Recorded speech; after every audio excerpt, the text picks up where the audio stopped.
हम लोगों ने नॉमेनक्लेचर में बात की थी, कोऑर्डिनेशन कंपाउंड का नॉमेनक्लेचर पढ़ रहे थे, और कल एनायनिक कंपाउंड्स के नॉमेनक्लेचर कैसे करेंगे। दो कंडीशन उसकी मैंने बताई थी। पहली कंडीशन थी कि अगर पहले कोई मेटल या कोई केटायन लिखा हुआ है या कुछ नहीं लिखा हुआ है, जो आपका कोऑर्डिनेशन स्फीयर है उसके ऊपर नेगेटिव चार्ज लगा हुआ है, तो उसका नॉमेनक्लेचर कैसे करेंगे, ये बात हम लोगों ने कल के वीडियो में की थी। आज केटायनिक कॉम्प्लेक्स की बात कर लेते हैं, यानी कैसे पहचानेंगे कि ये कॉम्प्लेक्स केटायनिक है कि नहीं।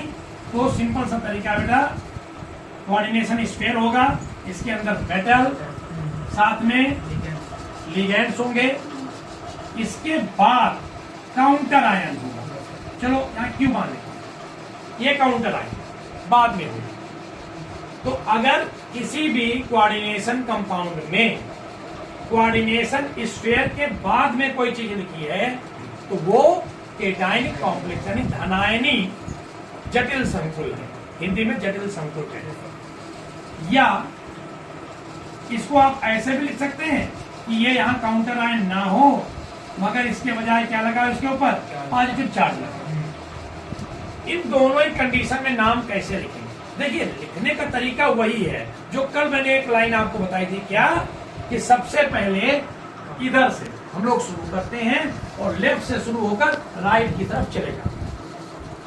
अब यहाँ इसके पहले तो कुछ लिखा नहीं है, तो जाहिर सी बात है नंबर 1 पे हम क्या करेंगे, इस कॉम्प्लेक्स का नाम लिखेंगे। इसका नाम लिखेंगे, इसका कॉम्प्लेक्स, और इसके अंदर कल हमने बताया था इसके बाहर कुछ लिखा हुआ उसका नाम पहले लिखेंगे।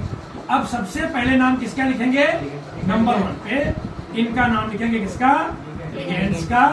और कल मैंने एक चीज बताई थी, क्या बोलो, अल्फाबेटिक ऑर्डर में, किस तरीके से, अल्फाबेटिक ऑर्डर में।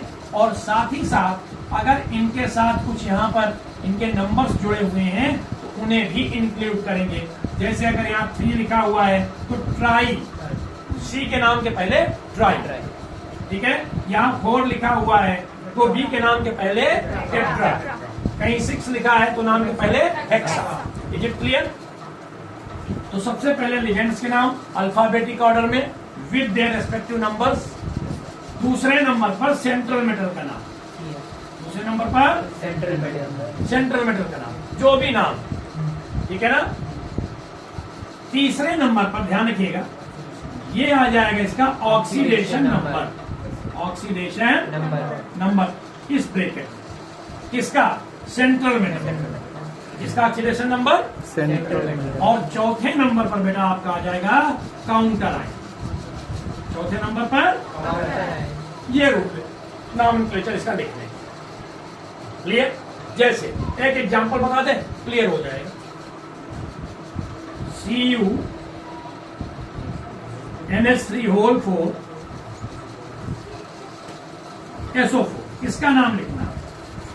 तो सबसे पहले किसका नाम लिखेंगे, लिगेंड। एक ही है, कितने हैं, 4 क्या बोलेंगे बेटा, टेट्रा NH3 क्या बोलते हैं, एमीन, क्या बोलते हैं,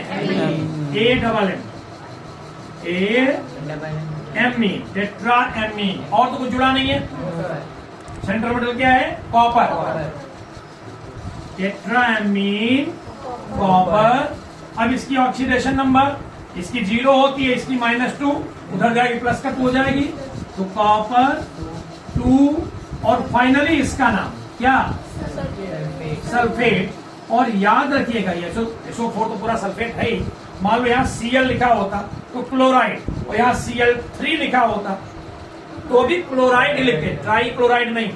मैंने कल भी बताया था कि काउंटर आयन इधर हो या इधर हो, उसके कितने एटम जुड़े इससे कोई मतलब नहीं। क्लियर। तो इस तरीके से इनका नाम देते हैं, ठीक है। जैसे एक और एग्जांपल ले लें थोड़ी देर के लिए, चलो कॉपर ही ले लिया, copper Cl Br NH3 whole twice SO4, इसका नाम बताना आप। या चलो SO4 भी हटा दिया और यहां हमने कर दिया डाई पॉजिटिव। क्या कर दिया, डाई पॉजिटिव। कैसे नाम लिखेंगे, सिंपल वही तरीका जो आपके सामने अभी मैंने लिखा है। सबसे पहले लिगेंड्स के नाम, अल्फाबेटिक ऑर्डर में पहले नंबर पर क्या आएगा? एमीन। कितने हैं? 2। क्या बोलेंगे? Die amine. फिर BR है और CF, पहले क्या आएगा? B। तो ब्रोमाइडो, ब्रोमाइडो, फिर क्लोराइडो, और तो कुछ जुड़ा नहीं है। कॉपर, और तो कुछ जुड़ा नहीं ना। ऑक्सीडेशन नंबर पहले लिखी हुई है, कितनी? कॉपर सेकेंड, अब आगे जगह नहीं इसलिए यहाँ लिख दिया, ठीक है ना। अब आप कहें सर काउंटर आयन तो कोई है नहीं, तो यहाँ क्या लिखें? तो जब काउंटर आयन ना हो, चार्ज लगा हो, आगे लिख दीजिए आयन। क्या लिख दीजिए? बस हो गया ना, क्लियर। कल मैंने बताया था कि जब कभी काउंटर आयन पहले जुड़ा होगा तो सेंट्रल मेटल के नाम में 8 ऐड कर देंगे। इस वाले में ऐसा कुछ नहीं है। Is it clear? तो ये आपका केटायनिक कॉम्प्लेक्स का नॉमेनक्लेचर हो गया। अब न्यूट्रल कॉम्प्लेक्स के लिए अगले वीडियो में। Okay, thank you.